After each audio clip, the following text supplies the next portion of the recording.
มือยันหนูนะเอามาขยันหนอวุฒิจุดขยันเลย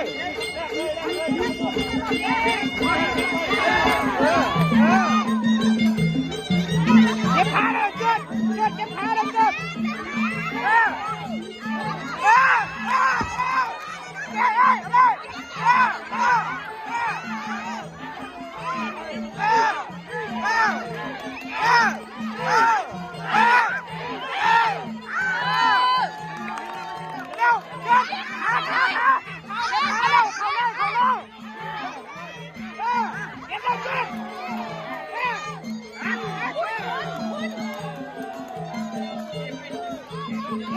เจ็บขาแล้วขานั่นเจ็บขาแล้ว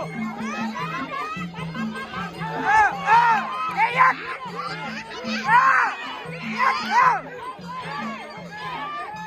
หักลงเนี่ยขาเดินได้เจ็บขาแล้วนั่น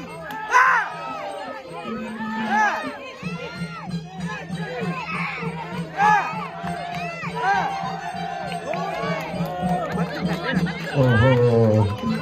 ได้อัพแล้วไปเชียร์มัดจิ้มแม่จิ้มแล้วเจ๊แล้วยังไม่เล่นนักพายพยายามนะเพื่อมีนักพระเจ้าเอา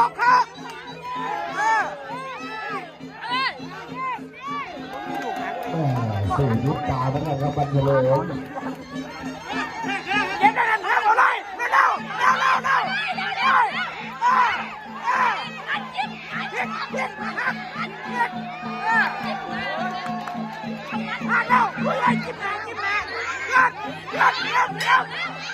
เจ็บสุดใจเสียงระฆังคือพระเจ้ายังข้างเหงาเย็นว่านั่น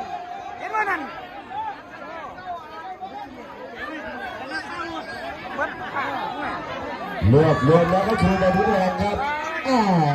มาแล้ว